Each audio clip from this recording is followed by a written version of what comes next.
Medic's secondaries can single-handedly change the tides of a game. Having a mobile source of healing that activates a super ability for 8 seconds is nothing to scoff at.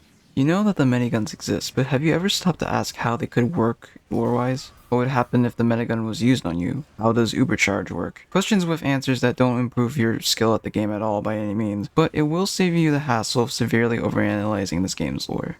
Believe it or not, Valve has given us lore about the Medigun. It was in the original draft for Meet the Medic. We can see all the outtakes for it on the official Valve YouTube channel. The Medibeam is basically a giant chemical mess, a giant mess that basically happens to regenerate missing tissue when applied to a person. If the Meet the Medic outtakes are meant to be somewhat canon, the Medibeam formula should consist of Girardi, a sandwich, a small medkit, Scout's involuntary organ donation, and a bit of electricity as a final touch. All that's left is to add a bunch of blood to this mess. I'm not even going to try to explain how it works, it just does. I'm gonna call it Metaslop. The Metaslop is basically a liquid that is either capable of strengthening or repairing any tissue. When the actual Medibeam is formed, it kind of acts like a spray.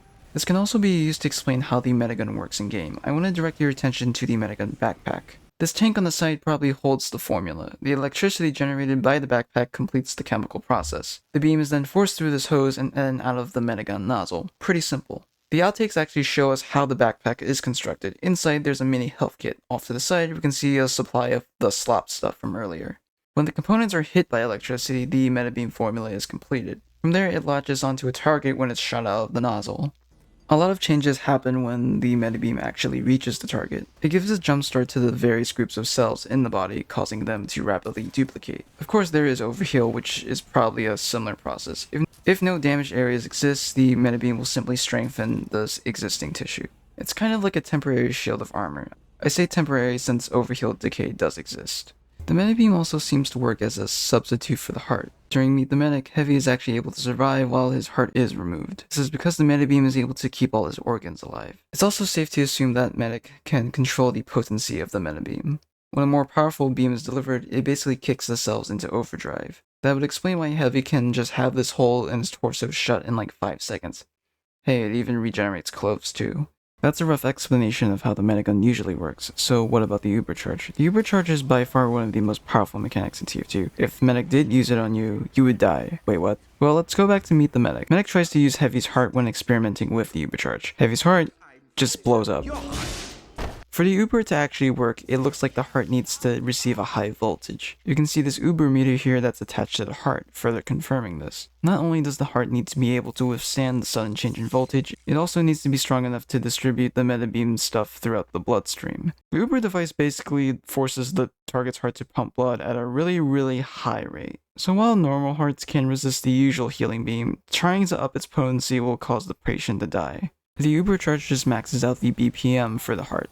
So not only is the blood pumping at an abnormal rate, it also has to distribute the medicine throughout the bloodstream. Normal hearts just become overworked by it. The Mega Baboon heart that Medic gives to Heavy is just a stronger muscle that can actually handle the sudden change in blood flow. Plus, it can distribute the contents of the Medibeam throughout the body without giving up. The sudden change in voltage is not a big deal in this case. Of course, since Heavy is the only one to get the Uber heart during the actual video, all the classes are waiting to receive one by the end. Here's my rough guess of how the Medibeam works in general. For this case, we'll be using stock as an example. Before Medic opens the nozzle, the formula for the Medibeam is stored within the tank. From there, the liquid flows into a backpack via a hose. It makes contact with a small health kit. A quick electrical current completes the chemical process. Upon opening the Medigun's nozzle, the liquid is dispersed like a type of spray. It's a spray that travels pretty far in the air and is able to move towards people because of the charge in it. Its contents cause 2 effects. First, the rate of blood flow is increased. Secondly, living cells will be duplicated at an accelerated rate. From there, the medicine travels throughout the target's circulatory system.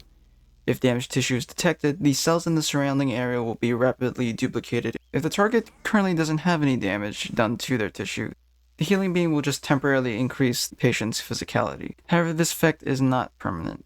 That is it for the normal Medibeam. The Ubercharge has a similar effect. As the Medigun continues to function, another potential charge is slowly formed within the Medic's backpack. Once the charge is full, sparks form at the nozzle.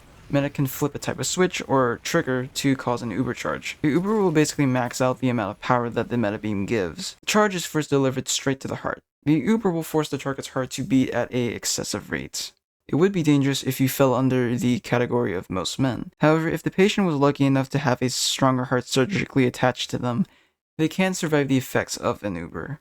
The Medibeam's contents basically just increase in potency, but a sudden change in the charge sends the heart into overdrive. The energy is so high to the point that the muscles in the target become really dense. So dense to a point that explosives and bullets do nothing. The amount of energy and speed of the energy also causes the target's skin to glow. With that being said, how does Medic also Uber himself too? Honestly, I have no idea. The man surgically added souls to himself. I wouldn't question it too much. So yeah, that's how I think the Medigun works overall. Doesn't it seem very painful? Yeah, it is. But that's pretty much the idea behind Medic's science, isn't it? Let's cover the other Mediguns now. We have the Quick Fix, Kritzkreig, and the Vaccinator. There may be different reasons as to why the other Mediguns were invented. There also may be other explanations as to how Uber works for these variants. Just note that I won't be taking account for all the weapon stats. So if the buff or debuff can't really fit in with the narrative that I'm trying to spin, I'll just drop it. Anyways, the different Mediguns can sort of be seen as a evolution for a single design. This would mean that Medic is using the same minigun the entire time. It's just that the different secondaries are modifications of it. Beginning with the Quick Fix, this is actually the easiest minigun to make a story for. The Quick Fix uses the Uber stock in the Meet the Medic video. The stock minigun is not seen at any point. However, there is a lore reason to explain this. The item description of the Quick Fix states that it's a prototype minigun. So the Quick Fix did have the ability to do the Ubercharge of stock at one point. It seems that after Meet the Medic, the Quick Fix broke and its abilities had to be toned down. Medic would then take the Quick Fix design and then use it to make the minigun. The design for the Quick Fix and its backpack definitely give off a mad scientist type of look. All the gauges and little trinkets really do show that it is meant to be a prototype. It seems that Medic did keep the Quick Fix as a type of backup. With the repairs, the Quick Fix is able to fire a more powerful version of the normal Medibeam, or Medic has altered the Medibeam formula in some way. With its Uber, enough power is used to provide a good buff, yet at the same time, it's still limited since it can only provide an overheal. Anything more will cause it to short out again. The Quick Fix was the Medic's first attempt at making a Medigun. Using what he learned, he went on to finalize the design with stock. The Kritzkreig is basically the stock minigun. I say this since it seems to be a modified version and both use identical models. However, there's an attachment behind the nozzle that gives the iconic yellow lights. It's safe to assume that this thing changes the properties of the Medibeam in some way. Medic may have been trying to alter the Medibeam for different use cases. The Kritzkreig isn't a new model by itself. It features the same healing capabilities as the normal minigun. Now for the more interesting part, the Uber. Instead of kicking the target's heart into overdrive, the Ubercharge does a complete 180 and latches onto the patient's weapon instead. The Kritzkreig Ubercharge has no effect on the player's health, it just grants them crits. Melee weapons, I don't know how it would work, but I can explain it for the guns though.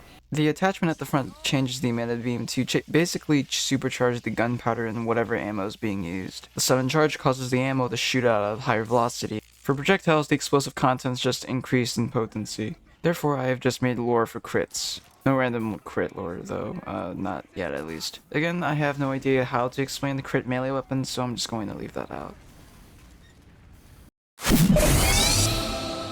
Finally, we have by far the most interesting minigun yet. That would be the Vaccinator. It's also the most difficult to explain because of how different it is from the other miniguns. The Vaccinator is most likely the latest invention of the medic. Using his previous knowledge from making the other three miniguns, he's able to create a whole new design. The Vaccinator is most likely a prototype for a futuristic minigun. Instead of your typical Uber, the Vaccinator uses 4 smaller charges that can be used to activate a type of resistance. Since it functions so differently, Medic probably had to rework the entire backpack for this prototype. The different resistances probably correspond to different changes in the Medibeam formula. In this case, it is residing in the beaker at the bottom of the gun. When Medic uses this touchpad on the side, the resistance type is switched. From here, some stuff is retrieved from the Medic's backpack. It flows into the gun and mixes with the formula in the beaker. Every time a resistance is changed, different mixtures are used for the Medibeam. Since the Vaccinator could be a prototype, the healing and Uber functions haven't exactly reached their full potential. In regards to the healing itself, the Vaccinator's Medibeam probably doesn't have as many healing capabilities. As for the 4 charges themselves, I think Medic was just looking for a way to deploy Ubercharge faster, and going with the assumption that the Vaccinator as a prototype, I believe that Medic is avoiding a high amount of power usage when deploying a charge. He wants to avoid a repeat of the quick fix where it straight up broke after its first use on the field. So far, it seems like Medic has only managed to decrease the time for building Uber, however, he hasn't figured out how to bring the actual charge to its fullest potential. That is my guess for the Vaccinator. It entirely revolves around it being a prototype for a newer Medigun model. But yeah, that is my guess for how the Medic can actually heal patients so effectively. In the end, it's all just one big experiment to him. The Mediguns are one of many cursed experiments that Medic is okay of conducting, no matter who's hurt. Honestly though, that's very much in character for him. Thank you for listening to me yap, and I will see you in another video. See ya.